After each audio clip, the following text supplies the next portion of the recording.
तर मित्रांनो, स्वागत आहे तुमचं माझ्या नवीन ब्लॉगमध्ये. तर आज मी ब्लॉग बनवलेला आहे माझ्या घरा शेजारी, कारण की आमच्या किरण नावाचं वॉशिंग सेंटर एवढं चालतं की मी सकाळ उठलो म्हणलं अरे एवढ्या गाड्या बघतोय, तर किरण नावाचं वॉशिंग सेंटर पूर्ण जाम. तुम्ही बघू शकता. आता पुढे जाऊन तुम्हाला एक एक गाड्या दाखवतो. आणि आमचा किरण पण कधीच्या नावात शेतीत गेलेला आहे, तर त्याला पण दाखवतो. आणि व्हिडिओ आवडला तर नक्कीच फॉलो करत राहा.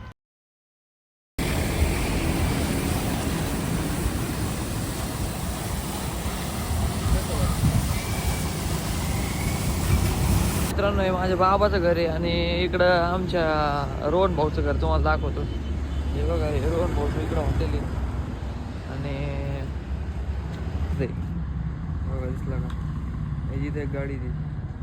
तर मित्रांनो, आपण रोहन भाऊच्या शेतीत आलेलो आहे, तुम्हाला दाखवतो. आमच्या इकडं वैभव बसलेला आहे आणि किरण भाऊ पण थोडं शेतीत कधीच्या नावात काम करू राहिला आहे. तर हे बघा, इकडं किरण आहे आणि इकडं वैभव आमचा. इकडं वैभव बसलाय निवांत. आणि हे बघा, इथं गवत दिसतंय का आमच्या किरण भाऊनी जमा केलेलं आहे असं मला वाटतंय. हे बघा, इथं किरण आहे. 30 बॉल 31 रन म्हणते त्याला आमची. आरसीबीचा लय मोठा फॅन आहे. मित्रांनो बघू शकतो, आमचा वैभव वगैरे. तर दुसरी गाडी आलेली आहे वॉशिंग सेंटरवर. गर्दीला तुफान वाढती, त्यामुळे लवकरात लवकर गाडी धुवायली.